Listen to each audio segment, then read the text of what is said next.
سيئات أعمالنا من يهده الله فلا مضل له ومن يضلل فلا هادي له وأشهد أن لا إله إلا الله وحده لا شريك له وأشهد أن محمدا عبده ورسوله يا أيها الذين آمنوا اتقوا الله حق تقاته ولا تموتن إلا وأنتم مسلمون يا أيها الناس اتقوا ربكم الذي خلقكم من نفس واحدة وخلق منها زوجها وبث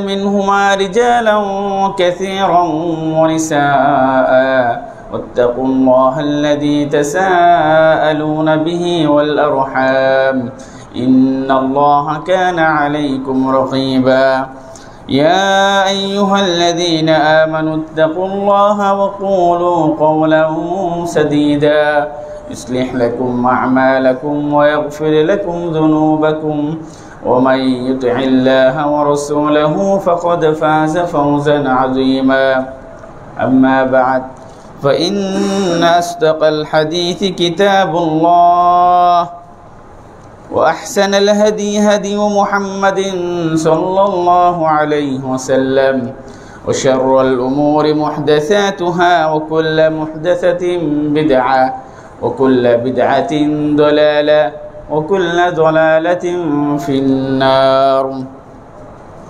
فأعوذ بالله من الشيطان الرجيم بسم الله الرحمن الرحيم يا أيها الذين آمنوا استجيبوا لله وللرسول إذا دعاكم لما يحييكم واعلموا أن الله يحول بين المرء وقلبه وأنه إليه تحشرون إلى آخره। প্রশংসা মাত্র মহান রব্বুল আলামিনের জন্য যে আল্লাহ তাআলা আমাদেরকে তার আশরাফুল মাখলুকাত, শ্রেষ্ঠ জাতি, শ্রেষ্ঠ উম্মত এবং শ্রেষ্ঠ মাখলুকাত হিসেবে আমাদেরকে তিনি দুনিয়াতে পাঠিয়েছেন। এটা আল্লাহ তাআলার বড় একটা অনুগ্রহ, বড় একটা নিয়ামত, বড় একটা আল্লাহ তাআলার দয়া। আল্লাহ তাআলার শুকরিয়া আদায় করি আলহামদুলিল্লাহ। দরুদ ও সালাম বর্ষিত হোক আমাদের প্রিয় নবী, প্রিয় হাবিব। মানুষ যখনই বিভিন্ন অপকর্মে, পাপ কাজে, আল্লাহ তাআলার পথ থেকে বিপদ পথে মানুষ যখন চলে গিয়েছিল, যখনই চলে যেত, তখনই আল্লাহ তাআলা বিভিন্ন নবী রাসূলদেরকে আল্লাহ তাআলা পাঠিয়ে মানুষকে সংশোধন করেছেন, তার পথে আহ্বান করেছিলেন। আমরা আমাদের নবী, শ্রেষ্ঠ নবী, সেই নবী সাল্লাল্লাহু আলাইহি সাল্লাম আমাদেরকে হক, সত্য, মিথ্যা সব কিছু আমাদেরকে বুঝিয়ে গেছেন, দেখিয়ে গেছেন, বাতলিয়ে গেছেন, পথ নির্দেশ করে গেছেন। সেই নবীর প্রতি আমরা দুরূদ পড়ি সাল্লাল্লাহু আলাইহি ওয়াসাল্লাম। অতঃপর সম্মানিত উপস্থিতি, আমরা যে দেশে বাস করি প্রায় মুসলমানের সংখ্যা অনেক বেশি, 90% বলেন বা 95 বলেন, মুসলমানের সংখ্যা অধিক বেশি। কিন্তু মুসলমানের সংখ্যা হিসেবে যেই ধার্মিকতা, আল্লাহ বিরুতা থাকা উচিত, সেই ধার্মিকতা কিন্তু আমাদের মাঝে নাই। মানে মুসলিম সংখ্যা হিসেবে আমাদের যে পরিমাণ তাকওয়া, ইমানের জজবা থাকা দরকার, সেটা আমাদের মাঝে কি নাই। কাজেই আমরা এই যে দেখেন কয়েকদিন আগে ভূমিকম্প হয়ে গেল। ভূমিকম্প কেন হয়? মানুষ যখন পাপাচার, অন্যায়, অবিচার, জুলুম বেড়ে যায় বিভিন্ন জায়গায়, তা আল্লাহ তাআলা এগুলো সতর্ক করেন। এগুলো বড় একটা সতর্ক, যেন মানুষ আল্লাহর দিকে ফিরে আসতে পারে, গুনাহ থেকে ফিরে আসতে পারে।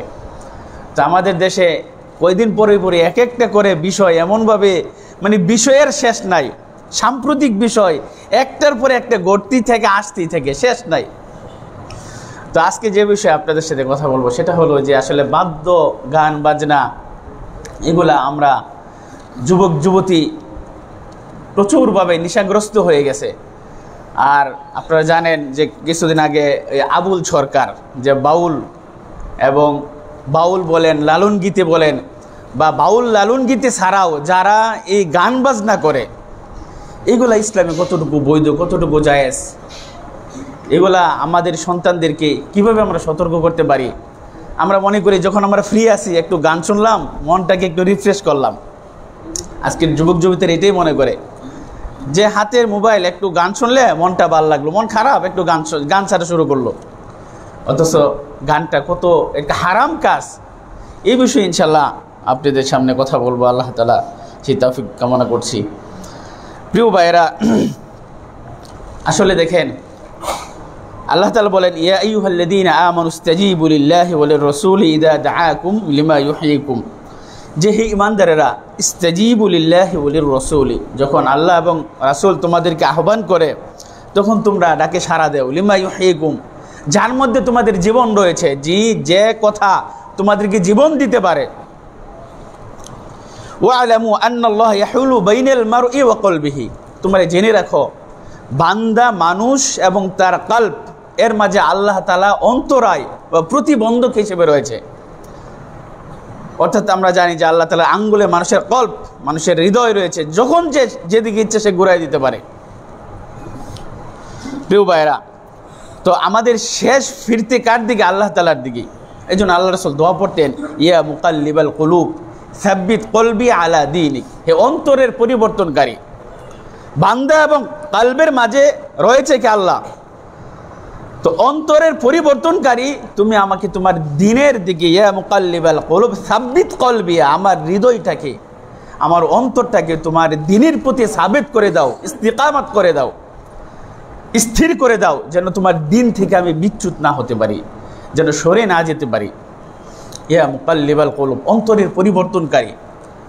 মানুষ সারা জীবন ভালো কাজ করে, কিন্তু মৃত্যুর আগে সে জাহান্নামী কাজ করা শুরু করে। সারা জীবন পাপ কাজ করে, মৃত্যুর আগে সে জান্নাতি কাজ করে। তো এই জন্য আল্লাহ তাআলার কাছে আমাদের দোয়া করা উচিত, আল্লাহ তাআলা তার রাসূলের সর্বক্ষেত্রেই আনুগত্য করা উচিত। আল্লাহ তাআলা যে নির্দেশনা দিয়েছেন, যে নিষেধ করেছেন, সেগুলো আমাদের খেয়াল করা উচিত। বিবেক সম্পন্ন ব্যক্তি যারা, তাদেরকে উদ্দেশ্য করে আল্লাহ তাআলা বলেন, ফাত্তাকুল্লাহ ইয়া উলিল আলবাব, হে সমাজের যারা তোমরা বুদ্ধিমান, বুদ্ধ সম্পন্ন যারা, তোমরা আল্লাহকে ভয় করো। ফাত্তাকুল্লাহ ইয়া উলিল আলবাব, তোমরা আল্লাহ তাআলাকে বুদ্ধি করো, যারা তোমরা জ্ঞানী, যারা বিবেকবান, যারা বুদ্ধিমান, তোমরা আল্লাহ তাআলাকে ভয় করো। আল্লাযীনা আমানু ক্বাদ আনজালাল্লাহু ইলাইকুম যিকরা, যারা আল্লাহ তাআলা ঈমান এনেছে, যারা আল্লাহ তাআলা প্রতি ঈমান এনেছে, আল্লাহ তাআলা তোমাদের প্রতি নাজিল করেছেন কি? যিকরা, উপদেশ, কোরআন, রাসূলা এবং একজন রাসূল, কোরআন এবং রাসূল। ইয়াতলু আলাইকুম আয়াতিল্লাহি মুবায়্যিনাতিন লিইখরিজাল্লাযীনা আমানু ওয়া আমিলুস সালিহাতি মিনাজ যুলুমাতি ইলান নূর, যে আল্লাহ তাআলা তার এই প্রিয় হাবিব, তিনি স্পষ্টভাবে সব কিছু আমাদেরকে বর্ণনা করে গিয়েছেন, যেন অন্ধকার থেকে ঈমানদারেরা আলোর পথে আসতে পারে, হেদায়েতের পথে আসতে পারে, পাপ কাজ থেকে পুণ্যের কাজে, নেকির কাজে যেন তারা আসতে পারে। যদি তারা আসে, ওমাই ইউমিন বিল্লাহি ওয়া ইয়ামাল সালিহা, যদি ঈমান আনে, সৎ কাজ করে, আল্লাহ তাআলা ঘোষণা দিয়েছেন, ইউদখিলহু জান্নাতিন তাজরি মিন তাহতিহাল আনহার, যে তাদেরকে আমি জান্নাতে প্রবেশ করাবো, যার তলদেশে কি নহর, নদী নালা প্রবাহিত, সেইখানে তারা স্থায়ী বসবাস করবে। তো স্থায়ী বসবাস মানে বোঝা গেল দুনিয়াটা কি স্থায়ী না, অস্থায়ী। তো আমাদের পরকালটাই হলো কি স্থায়ী। বারবার বিভিন্ন জায়গায় আল্লাহ তাআলা বলেছেন যে যারা জান্নাতে যাবে তাদেরকে স্থায়ী কি নিবাস, তারা স্থায়ীভাবে তারা থাকবে, জাহান্নামে স্থায়ীভাবে থাকবে। তার মানে দুনিয়াটা আমাদের কি স্থায়ী না অস্থায়ী? তো স্থায়ী আবাসের জন্য, স্থায়ী বসবাসের জন্য আমরা কি করতেছি প্রিয় ভাইয়েরা? দেখেন, গান বাজনা, এই বাদ্যযন্ত্র, এটা হারাম। এটা নিশ্চিতভাবে কি এটা হারাম, এটা আমরা সকলেই জানি। এটা কোনো মাযহাব বলেন, ইমাম বলেন, সকলের মতে কি গান বাজনা কি জায়েজ না, এটা হারাম। তো আল্লাহ তাআলা বলেন, ওয়ামিনান নাসি মান ইয়াশতারি লাহওয়াল হাদিস লিয়ুদিল্লা আন সাবিলিল্লাহি বিগাইরি ইলমি ওয়া ইয়াত্তাখিযহা হুজুয়া। সূরা লুকমানের 6 নম্বর আয়াত দ্বারা স্পষ্টভাবে বোঝা যায় যে মানুষের মধ্যে এমন কিছু মানুষ আছে যারা লাহওয়াল হাদিস মানে অনর্থক, বেহুদা, যারা বেহুদা ওয়াসার কথাবার্তা যারা কি করে, ক্রয় করে, লিউদিল্লা আন সাবিলিল্লাহ, আল্লাহর পথ থেকে তারা বিচ্যুত করে, বিগাইরি ইলম, জ্ঞান ছাড়া, অজ্ঞানে। অর্থাৎ না জেনে না বুঝে, ওয়াত্তাখিদাহা হুজুয়া, আল্লাহ তাআলার পথকে তারা ঠাট্টা মশকারি করে, বিদ্রূপ করে, উলাইকা লাহুম আযাবুম মুহিন, তাদের জন্য রয়েছে যন্ত্রণাদায়ক শাস্তি। আযাব একটা শাস্তি আমরা বুঝতে পারি, এটার উপর আল্লাহ তাআলা আবার বলতেছেন মুহিন, মানে কি যন্ত্রণাদায়ক আযাব তাদের জন্য রয়েছে। লাহুয়াল হাদিস, এই যে শব্দ একটা, যে অসার বাক্য, আপনার বেহুদা কথাবার্তা, এগুলো কি, এর মানিটা কি? এর মানিটা যেমন আব্দুল্লাহ ইবনে মাসউদ, আমরা সকলে জানি প্রখ্যাত সাহাবী, তিনি বলেন যে আল্লাহর কসম করে বলতেছি, এর মানে হইল এই বিলাহুয়াল হাদিস মানে আল গিনা, আর আল গিনা অর্থ হইল গান বাজনা। আল গিনা, তারপরে মুসিকি, আরবিতে বলে মুসিকি, গান বাজনা, বাদ্যযন্ত্র, গানের সাথে যে তাল মিলিয়ে বাদ্যযন্ত্র বাজা, এগুলো সব কিছু কি হারাম। তা আব্দুল্লাহ ইবনে মাসউদ রাদিয়াল্লাহু তাআলা আনহু তিনি বলেন এই লাহওয়াল হাদিস তার উদ্দেশ্য হলো কি, গান। তার গান, আপনি গাড়িতে যাচ্ছেন, গান ছেড়ে দিচ্ছে, বন্ধ করতে বলবেন বলে ড্রাইভারে ঘুমায় যাইব, যে গান ছাড়ে কি অন্য কিছু ছাড়া জানা? কোরআন তেলাওয়াত ছাড়েন, মাশাআল্লাহ সৌদি আরবে গাড়ি ছাড়তেছে, কোরআন তেলাওয়াত চলতেছে, গানের কোনো বাক্যই নাই, যে শুনে সেটা ভিন্ন কথা। কিন্তু এর যে প্রচার প্রসার, মানে ভালো না লাগলেই আপনি ছেড়ে দিলেন, মোবাইলে হোক, টিভিতে হোক, ঘরে হোক, বাহিরে হোক, ছেলে মেয়েদেরকে বিভিন্ন একটা গান দিয়ে তাদেরকে কান্না থামাই দিলেন। তো এই যে লাহওয়াল হাদিস দ্বারা সম্পূর্ণ গান বাজনার কথা বলা হয়েছে প্রিয় ভাইরা।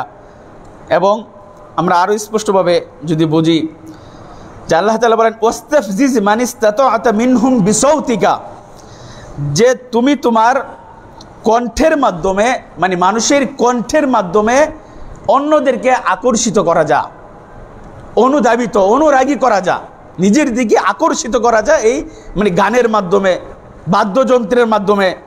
আর এগুলো সব কিছু কি শয়তানের ধোঁকা। ওমা ইয়াদুহুমুশ শাইতানু ইল্লা গুরুরা, শয়তানের ধোঁকা ছাড়া এগুলো আর কিছুই না। আল্লাহ তাআলা সূরা নাজমে বলেন যে আফামিন হাযাল হাদিসি তা'আজাবুন, তোমরা কি এই সমস্ত কথাবার্তা শুনে তাজ্জব হচ্ছ, আশ্চর্য হচ্ছ? ওয়াতাদহাকুনা ওয়ালা তাবকুন, হাসাহাসি করো বেশি আর কাঁদো কম। কিছুদিন আগে তো আমরা দেখলাম যে আমাদের হবিগঞ্জে, দেখছেন না, ওই কনসার্ট হইল, সেইখানে চেয়ার লাঠালাঠি মারামারি পর্যন্ত হয়ে গেছে। মানে রাস্তায় যারা বের হয়েছে, কোনো কাজে মনে হয়েছে যে মানে মানুষের শেষ নাই, নাউযুবিল্লাহ। কি মানে হবিগঞ্জের মধ্যে মনে সবচেয়ে বেশি মানুষ হয়েছে কিনা আল্লাহ তাআলা ভালো জানে। আমি কোনো রাস্তার কাজে বের হয়েছিলাম, দেখি যে রাত 10টা সাড়ে 10টার দিকে এত মানুষ কেন, পরে শুনি যে সেখানে কনসার্ট হয়েছে, এই গান বাজনা। তা আমরা যারা আমরা নামাজ পড়ি তারাও কিন্তু যাই, একটা পাক দেখে আসি, একটা নজর দেখে আসি, কেমন লাগে শুনতে, কেমন লাগে দেখতে। আস্তাগফিরুল্লাহ। তো গান বাজনা যদি হারাম হয়, সেই জায়গাটা, সেই মাজলিসটা নিশ্চয় সে হারাম। তো সেই হারামের দিকে আমরা মানে কি পরিমাণ মানুষের দল পড়ে গেছে, অথচ ইসলামিক কোনো জলসা বলেন এত মানুষের কি মানে সমাগম হয় না সাধারণত। তো প্রিয় ভাইরা, এই জন্য আমরা গাফিল হয়ে গেছি, কিরা কৌতুক, বেহুদা কথাবার্তা, অনর্থক গান বাজনার প্রতি আমরা মত্ত হয়ে গেছি। অথচ আব্দুল্লাহ ইবনে মাসউদ রাদিয়াল্লাহু তাআলা বলেন যে আল গিনা ইনবিতুন নিফাকা ফিল কলবি, মানুষের কলবে এই নিফাকি, কপটতা এবং মুনাফিকে বাড়িয়ে দেয় গান বাজনা শুনলে। মানে আপনি দেখেন, যখন কোনো এই সজীবতা, গাছপালা, শাকসবজি পানি দিলে কি হয়, ওটা বৃদ্ধি পেতে থাকে, তাই না, বাড়তে থাকে। এই গান বাজনা মানুষের কল্পটাকে পাপের কাজে আরো বেশি বৃদ্ধি করতে থাকে, ইমানের পথে তাকে বৃদ্ধি করে না। অন্যায় কাজে, অন্যায় পথে, পাপ কাজে তার কি, তার ওই বৃদ্ধি পেতে থাকে, সবের কাজে না। সম্মানিত উপস্থিতি, নবী সাল্লাল্লাহু আলাইহি সাল্লাম তিনি কড়াভাবে তিনি সতর্ক করে দিয়েছেন যে লা ইয়াকুনান্না মিন উম্মতি আকওয়ামুন, আমার উম্মতের মধ্যে এমন একটা দল, এমন একটা কওম থাকবে, ইস্তাহিল্লুনাল হিরা, চারটা শব্দ, ইস্তাহিল্লুনাল হিরা ওয়াল হারিরা ওয়াল খামরা ওয়াল মাআজিফ, যারা ব্যভিচার, যৌনাচার এটিকে তারা হালাল মনে করবে। বর্তমানে তো মানে ব্যভিচার, যৌনাচার যেখানে সেখানেই হচ্ছে, ব্যভিচারটা এটা কিছুই মনে করে না। 2 নম্বর ওয়াল হারির, সেটা হলো রেশমের পোশাক। 3 নম্বরে রাসূল সাল্লাল্লাহু আলাইহি ওয়াসাল্লাম বলেন ওয়াল খামরা, মদ। মদ তো বেনামে এখন আমরা মদ খাচ্ছি, নাম কিন্তু মদ না, কিন্তু আসল উপাদান সবকিছু কি ওই মদের উপাদান দিয়ে তৈরি, কিন্তু আমরা সবাই খাচ্ছি। 4 নম্বর হলো ওয়াল মাআজিফা, এই গান বাজনা বাদ্যযন্ত্র, এটাকে তারা হালাল মনে করবে। 4টা শব্দ: জিনা, বেবিচার, যৌনাচার, রেশমের পোশাক, মদ এবং এই গান বাজনা। এটাকে আমার উম্মতের মধ্যে কিছু মানুষ যারা কি করবে, তারা এটাকে বৈধ মনে করবে। বৈধ মনে করে তারা কি, যেমন আমাদের যে দেখেন যারা এই বাউল বলেন, আউল বলেন, লালন গীতে বলেন, যারা গান বাজনা করে, আস্তাগফিরুল্লাহ, আল্লাহ তাআলা তাদেরকে সেই বুঝ এবং সেই বুঝ শক্তি তাদের দান করুক। আল্লাহুম্মা ইন্না নাউযু বিকা মিন মুনকিরাতিল আখলাকি ওয়াল আ'মালি ওয়াল আহওয়াই ওয়াল আদওয়াই। প্রিয় ভাইরা, রাসূল সাল্লাল্লাহু আলাইহি ওয়াসাল্লাম বলেন, লা ইয়াশরাবান্না নাসুম মিন উম্মতি আল খামরা, যে আমার উম্মতের মধ্যে এমন কিছু মানুষ থাকবে যারা, ওই যে একটু আগে বললাম যে ইউসাম্মুনাহা বিগাইরি ইসমিহা, তারা মদ পান করবে কিন্তু সেটা বেনামে। মদ গায়ে লেখা থাকবে না এটা মদ, কিন্তু সত্যিকারে তারা এই মদের নামটাকে পাল্টিয়ে অন্য নামে তারা কি করবে, এটাকে তারা পান করবে। ইউজাফু আলা রুউসিহিম বিল মাআজিফি ওয়াল মুগান্নিয়াত, এবং মদ খাবে, গান বাজনা করবে, তাদের সামনে বাদ্যযন্ত্র বাজবে, এবং নর্তকী যারা আছে, নারী আছে, মুগান্নিয়াত, তারা নাচবে, গান গাইবে, তারা আমোদ ফুর্তি করবে। লাহুয়াল হাদিস, যেটা বললাম যে লক্ষ লক্ষ টাকা খরচ করে একটা কনসার্ট করা হয়, গান বাজনার আয়োজন করা হয়, লক্ষ লক্ষ কোটি কোটি টাকা খরচ করে। আস্তাগফিরুল্লাহ, যারা আয়োজক, যারা সেখানে শ্রোতা, যারা সেখানে গান গাইবে, সবগুলোকে হারামের কাজে লিপ্ত। আপনি সেখানে না গেলেন, ঘরে বসে যদি আপনি মোবাইলে গান শোনেন, সেটা কি হালাল হবে? যত গান বাজনা আছে, নারী ছাড়া কোনো একটা গান পাইবেন না আপনি। প্রেমের দিকে, নারীদের দিকে আকর্ষিত করে যত গান বলেন, যা কিছু বলেন, সব কি মানুষের নারী কেন্দ্রিক হয়ে গেছে, যৌনাচার কেন্দ্রিক হয়ে গেছে। আল্লাহ তাআলা আমাদেরকে হেফাজত করুক, আল্লাহুম্মা আমিন। প্রিয় ভাইয়েরা, দেখেন এই গান বাজনা যদি পুরুষের কণ্ঠে শোনা যাবে একরকম, নারীদের কণ্ঠে শোনা যাবে কি আরেক রকম। তে নারীদের তো এমনিই তাদের পর্দা সবকিছু মাশাআল্লাহ, যে ইসলামের যে বিধিনিষেধ আছে, তে পুরুষের চেয়ে যদি নারীর কণ্ঠে গান শোনেন, তাহলে সেটা আরো জঘন্য, হারামের উপর হারাম, খারাপের উপর কি খারাপ। যেখানে আল্লাহ তাআলা নারীদেরকে বলে দিয়েছেন যে ফালা তাখদুআনা বিল কওলি ফায়াতমা আল্লাযী ফি কলবিহি মারাদুন।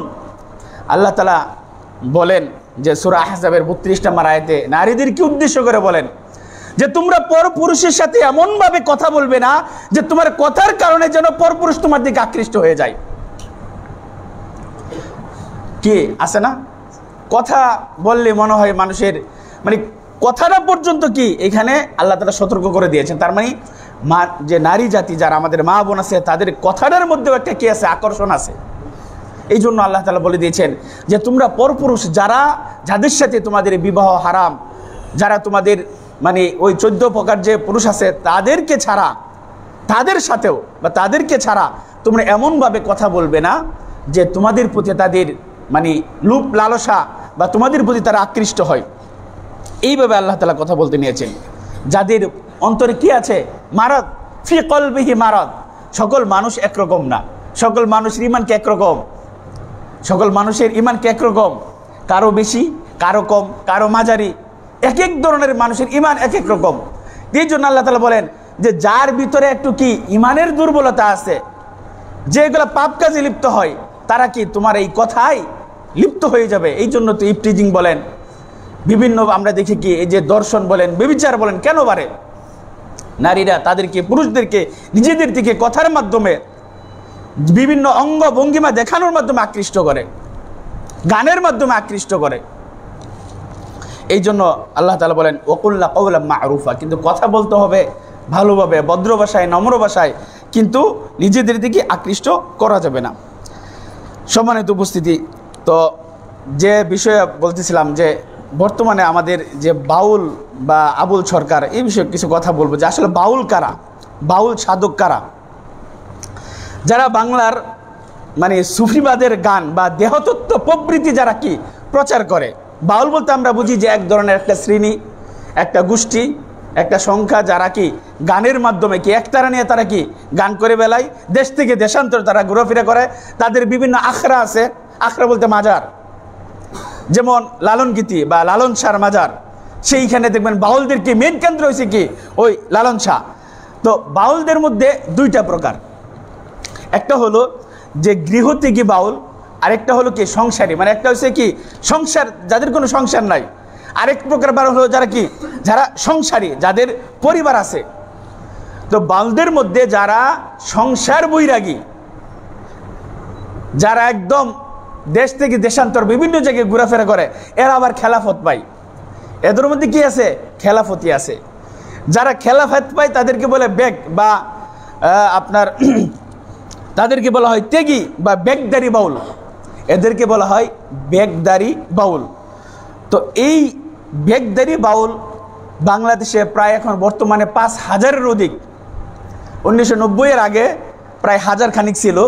কিন্তু এই বেগদারি বাউল যারা একদম সন্ন্যাসী, যারা কি যাদের সংসার নেই, কিচ্ছু নাই, শুধু আঁকড়ে আঁকড়ায় ঘোরাফেরা করে, গান বাজনা করে, এদের সংখ্যা প্রায় কি আপনার 5,000-এর অধিক। এদের পোশাক আশাক কি? যারা বাউল সাদা পোশাক পরে, দেখবেন সাদা পোশাক পরে, সাদা লুঙ্গি পরে, এবং যারা নারী তারা সাদা কি পরে?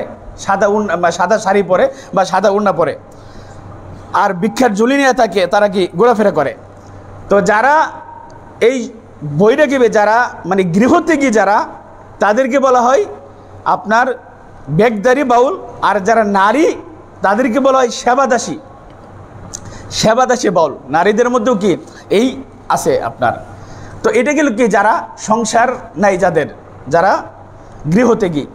আরেক প্রকার হলো যারা সংসারী বাউল। এই সংসারী বাউলদের সংখ্যা তো তাহলে অগণিত, যাদের পরিবার আছে। এদেরকে আবার যারা গৃহত্যাগী বাউল, এই যারা সংসারী বাউল, এদেরকে তারা দীক্ষা দেয়, এদেরকে তারা বিভিন্ন তালিম দেয়, এবং এদের তালিম নেওয়ার পরে আপনার সন্তান নিতে গেলেও তাদের যে গুরু, সে গুরুর অনুমতি নিয়ে সন্তান নিতে হবে, এছাড়া তারা নিতে পারবে না। বাংলাদেশে এই সংখ্যাটা সবচেয়ে বেশি কোথায়? পাবনা, তারপরে আপনার ওই কুষ্টিয়ার দিকে কি বেশি। এটা পশ্চিমবঙ্গ, ভারত, সেইখানেও আছে। যেমন ভারতে আপনার বীরভূম, বোলপুর, জয়দেব কুন্দুলি, এদিকে কি এই বাউলদের সংখ্যাটা কি অনেক বেশি।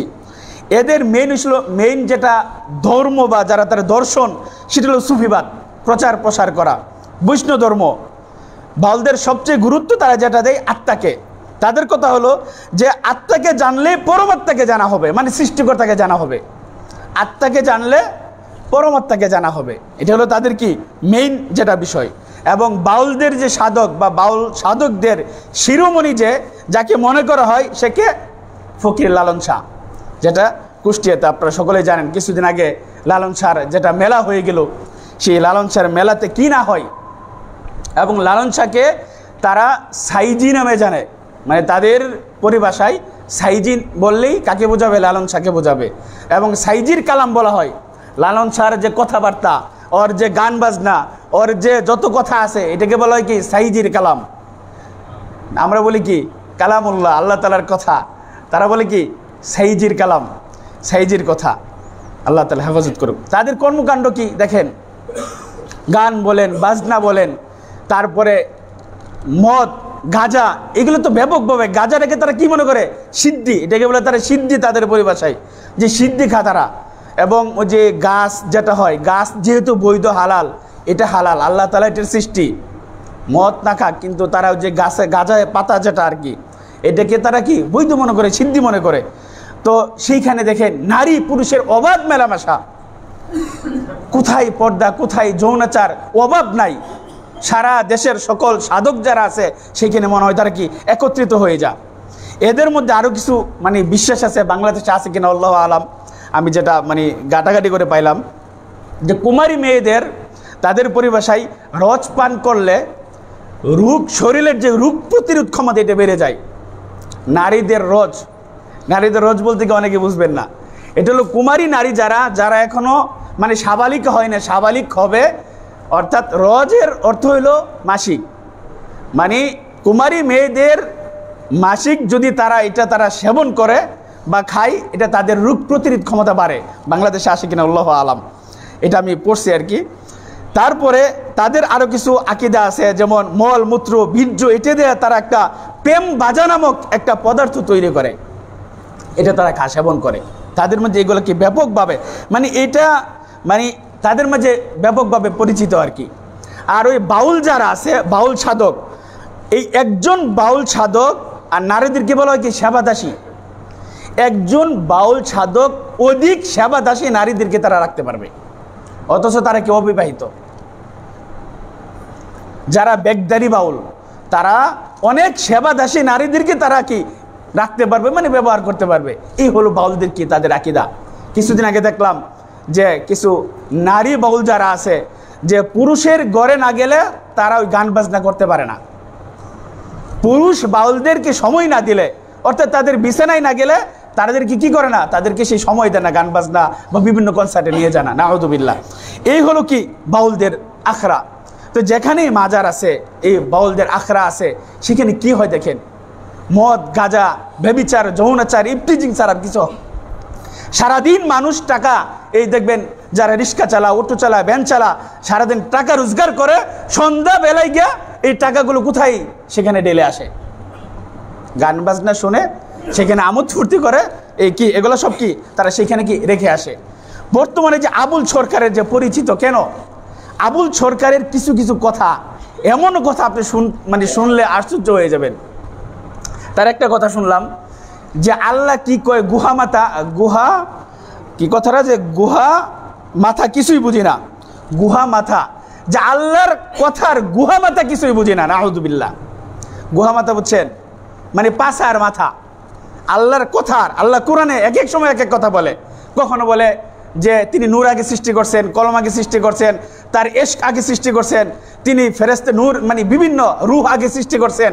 আর এই কথা বলার পরে যে আল্লাহর কথার গুহা মাথা কিছু বুঝি না আমি, একে বলছি এই আবুল সরকার, এই শেখে বাউল। এই জন্যই তো বাংলাদেশে যে আন্দোলন বলেন, তাকে নিয়ে তাকে গ্রেফতার করছে কেন? তোমার সেই জ্ঞান, সেই বিবেক কিচ্ছু তো তোমার নাই। তুমি কি বুঝবে আল্লাহ সম্পর্কে, আল্লাহর কালাম সম্পর্কে? আস্তাগফিরুল্লাহ। তোমার আল্লাহ সম্পর্কে কি জ্ঞান আছে? তোমার কোরআন সম্পর্কে তোমার কি জ্ঞান আছে? তোমার বুঝার সেই ক্ষমতা, দক্ষ সেই এলেম কি তোমার আছে? আর সে বলতেছে আল্লাহর কথার কিছুই সে বুঝে না। আস্তাগফিরুল্লাহ। তার কথার আরো কিছু আছে যে 10টা 20টা আল্লাহ হইলে ভিডিও দেখতে হয়তো পাইবেন। যারা যারা আপনার ফকির সাধক, এদের সর্বোচ্চ স্তরে যারা চলে যায়, তাদের মাঝে আর আল্লাহর মাঝে কোনো পার্থক্য নাই। তারা এক মনে করে, এক কথা এইভাবে গিয়া যে তোমার মতো 10টা 20টা আল্লাহ যদি এইভাবে তৈরি করা যায়, সৃষ্টি করা যায়, যারা বাউলদের সর্বোচ্চ স্তরে যারা চলে যায়, আল্লাহ তাদের মাঝে কি কোনো পার্থক্য নাই? 10টা 20টা আল্লাহ থাকলে। আরেক কথায়, এক বক্তৃতায়, এক গানে সে বলতেছে যে এক আল্লাহর মতো আরেক আল্লাহ হইলে কোনো সমস্যা থাকতো না, 2জন আল্লাহ দরকার আছে। আস্তাগফিরুল্লাহ। বর্তমান দেখেন 2জনে ব্যবসা করতে পারে 10 বছর 5 বছর, শেষে দেখবেন যে কথা তো মিল থাকে না। রাষ্ট্রপ্রধান 2জন থাকলে, এদিকে আল্লাহ তাআলা কোরআনে একাধিকবার বলছে যে 2 আল্লাহ যদি হইতো, এক আল্লাহ বলতো সূর্য এদিক দিকে, আরেক আল্লাহ বলতো সূর্য এদিক দিকে। আজকে বৃষ্টি দেন হবিগঞ্জে, আরেক বলতো না আজকে হবিগঞ্জে দরকার নাই, মৌলভীবাজার দরকার। এই বলতেছে যে আল্লাহ 2জন, 2জনের কথা বলতেছে। এইরকম সে উল্টা পাল্টা অনেক কথাবার্তা, যেগুলো আপনার কি একদম ইসলাম বিদ্বেষী কথাবার্তা, আল্লাহর কি অবমাননা, কোরআনের অবমাননা। আস্তাগফিরুল্লাহ। আল্লাহ তাআলা এদেরকে বুঝদান করুক। যারা এদেরকে সমর্থন করে, এদেরকে সতর্ক থাকা উচিত। এদের পরিভাষা 4টা। একটা বলে আউল। আউল কাদেরকে বলা হয়? আউল যারা এই বাউলদের গান বাজনা, তাদের সন্ন্যাসী, তাদের কর্মকাণ্ড, তাদের আক্রায় যেতে, তাদের বেশ পোশাক দেখতে যারা পছন্দ করে, যাদের মনে ভালো লাগে, এদেরকে বলা হয় কি আউল। ওদের পরিভাষায় হয়তো এদেরকে বলা হয় কি আউল। আর বাউল কারা? যারা দীক্ষা নিয়েছেন, যারা আপনার গানের মাধ্যমে নিজেদের তাদের মত প্রকাশ করে, যারা বিভিন্ন জায়গায় ঘোরাফেরা করে, যারা অন্তরের শান্তি পায় গান গেয়ে, তাদেরকে বলা হয় কি বাউল। আর দরবেশ কারা? এ বাউলদের যারা দীক্ষা দেয়, তাদেরকে বলা হয় কি দরবেশ। এদেরকে বলা হয় দরবেশ।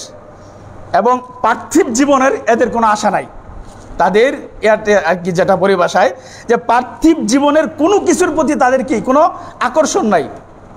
সুতরাং এদের কাছে যারা দরবেশ, এদের কাছে জ্ঞান নিতে চায়, এদের কাছে চর্চা করে যারা বাউলরা যায় দরবেশের কাছে। আর আরেকটা প্রকার হলো দরবেশের যে উঁচু স্তরে, এটাকে বলে ফকির। তার মানে আউল, বাউল, দরবেশ, ফকির। আর ফকির কারা?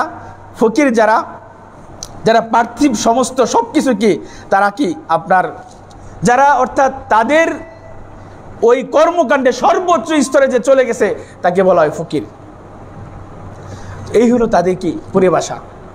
সেই জন্য আল্লাহ তাআলা আমাদেরকে এই ধরনের এই গান বাজনা বাদ্যযন্ত্র শুধু সেখানে না, দেখবেন মানুষ এই লালন শাহর মাজারে কি পরিমাণ মানুষ যে গেছে, সেখানে গেলে আপনার গান বাজনা শুনবেন, সেখানে গেলে আপনার অবাধ নারী পুরুষের মেলামেশা দেখবেন। একদিক দিয়ে গাঁজা খাচ্ছে, আরেক দিক দিয়ে রাতে কি হয় আল্লাহ তাআলা ভালো জানেন। তো এই জন্য যেটা বলছিলাম শুরুতে, যে আমরা মুসলিম কান্ট্রি, অধিকাংশ মুসলিমের দেশ, আমরা মুসলমান নামে, কিন্তু আসলে কাজে আমাদের যে মুসলমানিত্ব, যে ঈমান, যে আকীদা, যে বিশ্বাস, আল্লাহ তাআলার প্রতি যে ভালোবাসা, রাসূলের প্রতি যে আনুগত্য থাকা উচিত, যে ইত্তেবা, তার কিচ্ছুই নাই আমাদের মাঝে। আর ওদেরকে আমরা সমর্থন করতেছি, ওদের জন্য আমরা মিছিল মিটিং করতেছি। বরং এইগুলো আপনার প্রচার করা উচিত, এইগুলোর কঠোর শাস্তি হওয়া উচিত। সম্মানিত উপস্থিতি, তো আল্লাহ তাআলা আমাদেরকে এই ধরনের কাজ থেকে বিরত থাকার তৌফিক দান করুক। যারা আল্লাহ তাআলাকে ভয় করে, ওমাই ইয়াত্তাকিল্লাহা ইয়াজআল লাহু মাখরাজা, যে আল্লাহ তাআলাকে ভয় করবে তাকে আল্লাহ তাআলা বিভিন্ন পথ তাকে খুলে দিবেন, বিভিন্ন রাস্তা আল্লাহ তাআলা তার জন্য বের করে দিবেন। যদি আমরা প্রকৃতপক্ষে আল্লাহ তাআলাকে হাক্কা তুকাতি, যদি ভয় করার মতো যদি আমরা তাকে কি করি, ভয় করি। সম্মানিত উপস্থিতি, আল্লাহ তাআলা বলেন ওয়ামান আ'রাদা আন যিকরি, যে ব্যক্তি আমার জিকির থেকে বিমুখ হয়ে যাবে, ওয়ামান আ'রাদা আন যিকরি ফাইন্না লাহু মাঈশাতান দনকা, তাকে আমি সংকুচিত জীবন করে দেব, তার জীবন যাপনটা কি সংকুচিত করে দেব আমি, যে আমার জিকির থেকে কি বিমুখ হয়ে যাবে, সরে যাবে, বিচ্যুত হয়ে যাবে। ওয়া নাহশুরুহু ইয়াউমাল কিয়ামাতি আমা, আর কিয়ামতের দিন আমি তাকে অন্ধ অবস্থায় তাকে আমি উঠাই নিয়ে আসবো। আজকে আমরা কতক্ষণ সময় 24 ঘন্টার মধ্যে আল্লাহকে স্মরণ করি, কতক্ষণ সময় আমরা জিকির করি, অথচ আল্লাহ তাআলা বলে আলা বিযিকরিল্লাহি তাতমাইন্নুল কুলুব, যে জিকিরটা মানুষের অন্তরের প্রশান্তি দেয়। আর আমরা এখন অন্তরের প্রশান্তি করি কি, গান বাজনা শুনি।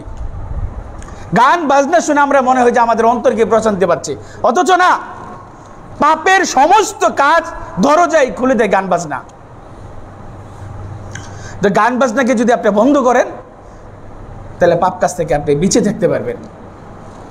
সম্মানিত উপস্থিতি, আল্লাহ তাআলা বলেন, তখন এই ব্যক্তিরা বলবে ক্বালা রাব্বি লিমা হাশারতানি আ'মা, হে আমাদের রব, আজকে আমাদের কি অন্ধ অবস্থায় কেন কিয়ামতের দিন উঠানো হলো? তখন অথচ আমরা তো দৃষ্টি সম্পন্ন ছিলাম। আল্লাহ তাআলা বলবে যে ক্বালা কাযালিকা আতাতকা আয়াতুনা ফানাসিতাহা, আমার আয়াতকে তোমরা ভুলে গিয়েছিলে, আজকে আমি তোমাদেরকে কি ভুলে গেছি। ও কাযালিকাল ইয়াউমা তুনসা, অনুরূপভাবে তোমাদেরকেও কি ভুলে যাওয়া হয়েছে। সুতরাং যে কোনো অবস্থাতেই, যে কোনো পরিস্থিতিতে আমরা থাকি না কেন, যেন আল্লাহ তাআলার স্মরণ আমার মাঝে থাকে, আল্লাহ তাআলার ভয় প্রত্যেকটা কাজে কর্মে যেন আমার থাকে। আমি কি কাজ করতেছি, কি খাইতেছি, কোথায় যাইতেছি, আমার ছেলে মেয়ে ঘর বাড়ি প্রত্যেকটা জায়গায় যদি রবের ভয় থাকে, আল্লাহ তাআলার ভয় থাকে, আপনি পাপ কাজ থেকে বিরত থাকতে পারবেন। যদি একমাত্র সর্বক্ষেত্রে, যদি যে কোনো কাজ করার ক্ষেত্রে যদি বুঝি যে এটাকে আল্লাহর জন্য করতেছি, এই কাজে কি আল্লাহ তাআলা সন্তুষ্ট হবেন নাকি তিনি অসন্তুষ্ট হবেন, ভয় ভীতি যদি আমাদের ভিতর অন্তরে যদি থাকে, তাহলে আমরা অনেক কাজ থেকে বেঁচে থাকতে পারবো। মানুষের অন্তরে মরিচিকা লেগে গেছে, লোহার মধ্যে যেমন কি মরিচিকা বাজে না, তো মানুষের অন্তরটা কি পাপ কাজ করতে করতে যেন মরিচিকা। আল্লাহ তাআলা বলেন সূরা মুতাফফিফিনে যে কাল্লা বাল রানা আলা কুলুবিহিম মা কানু ইয়াকসিবুন, যে কখনো না, তাদের অন্তরে মরিচিকা হয়ে গেছে। এটা আমাদেরই কৃতকর্ম, তাদের কৃতকর্মের কারণেই তাদের অন্তরে মরিচিকা হয়ে গেছে। সুতরাং অন্তরকে যদি আমরা পরিষ্কার করতে চাই, তাহলে কি করতে হবে, বেশি বেশি নেকির কাজ করতে হবে। একটা ময়লা পাত্রে, একটা ময়লা পানির মধ্যে যদি আপনি পরিষ্কার পানি সবসময় ডালতে থাকেন, সেই অপরিষ্কার পানিটা অপরিষ্কার থাকবে না। পরিষ্কার হয়ে যাবে। অপরিষ্কার পানিটা কি হয়ে যাবে? পরিষ্কার হয়ে যাবে। আর একটা পরিষ্কার পানির মধ্যে যদি আপনি ময়লা পানি ঢালতে থাকেন, তাহলে পরিষ্কার পানিটা কি হয়ে যাবে? ময়লা হয়ে যাবে, বিশ্রী দেখা যাবে, দুর্গন্ধ শুরু হয়ে যাবে। মানুষের কল্প সেম। আপনি পাপ কাজের অন্তরটা, পাপ কাজ করতে করতে যখন আপনার অন্তরটা কি খতামাল্লাহু আলা কুলুবিহিম, যে মরিচিকে বসে যাবে যখন, তখন নেকির কাজ করতে করতে আপনি সেটা ছুটে যাবে। আর আপনি যতই ভিতরে আলু অনেক নেকির অধিকারী হন, আপনি পাপ কাজ করতে করতে আপনার অন্তরটা কি হয়ে যাবে? পাপে কালো হয়ে যাবে। এই জন্য আল্লাহ তাআলা আমাদের সকল কাজেই যেন আমরা আমাদের রাসূল সাল্লাল্লাহু আলাইহি সাল্লামের অনুকরণ করি। গান বাজনা বাদ্যযন্ত্র এগুলো যদি কারো কাছে থাকে, আল্লাহর রাস্তায় আজকে থেকে কি বাদ দিয়ে দিবেন। নিজের ঘরে হোক, নিজের সন্তান হোক, যেখানে হোক না কেন, যেন এগুলা মানুষের পাপের দ্বার উন্মুক্ত করে দেয়। আপনি নিজে শুনেন না, কিন্তু আপনার ঘরে অন্যজন, অন্য ফ্যামিলি, আপনার ছেলে, আপনার ভাই, আপনার বোন ঠিকই গানের মধ্যে ইয়ারফোন লাগায় গান শুনতেছে। সেই অবস্থায় যদি তার মৃত্যু হয়, তার অবস্থাটা কি হবে? ইন্নামাল আমালু বিল খাওয়াতিম। কত আমরা দেখি যে গান গাইতে গাইতে স্টেজে মারা গেছে, গাড়িতে যাচ্ছে গান শুনতে শুনতে যাইতেছে, অথচ সেই অবস্থায় যদি তার মৃত্যু হয়, কি অবস্থা হবে? এই জন্য শেষ বেলা যার সব বলা থার, শেষ পরিণতিটা, মৃত্যুটা যেন ইমানের সাথে হয়, আল্লাহ তাআলার আনুগত্যের উপরে হয়, সেই তৌফিক আল্লাহ তাআলা আমাদেরকে দান করুক। আল্লাহুম্মা আমিন। আকুলু কওলি হাযা ওয়া আস্তাগফিরুল্লাহ লি ওয়া লাকুম লিসাইরিল মুসলিমিন ফাস্তাগফিরুহু ইন্নাহু হুয়াল গফুর।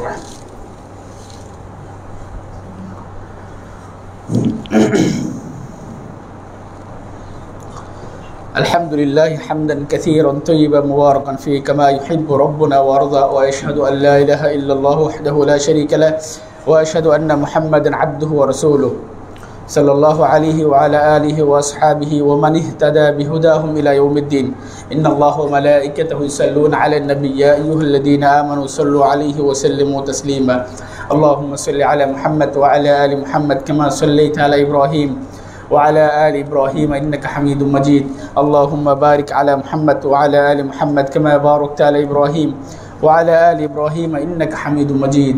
اللهم أعز الإسلام والمسلمين، اللهم أعز الإسلام والمسلمين، وأذل الشرك والمشركين، ودمر أعداءك أعداء الدين، واجعل هذا البلد آمنا مطمئنا وسائر بلاد المسلمين يا رب العالمين. اللهم آمنا في أوطاننا، اللهم وفقه لما تحب وترضى، اللهم وفق جميع ولاة المسلمين للعمل بكتابك وسنة النبي صلى الله عليه وسلم. اللهم اغفر للمسلمين والمسلمات الأحياء منهم والأموات إنك سميع قريب مجيب دعوات. ربنا آتنا في الدنيا حسنة وفي الآخرة حسنة وقنا عذاب النار. ربنا ظلمنا أنفسنا وإن لم تغفر لنا وترحمنا لنكونن من الخاسرين. إن الله يأمر بالعدل والإحسان وإيتاء ذي القربى وينهى عن الفحشاء والمنكر والبغي يعظكم لعلكم تذكرون. فاذكروني أذكركم واشكروا لي ولا تكفرون. قوموا للصلاة.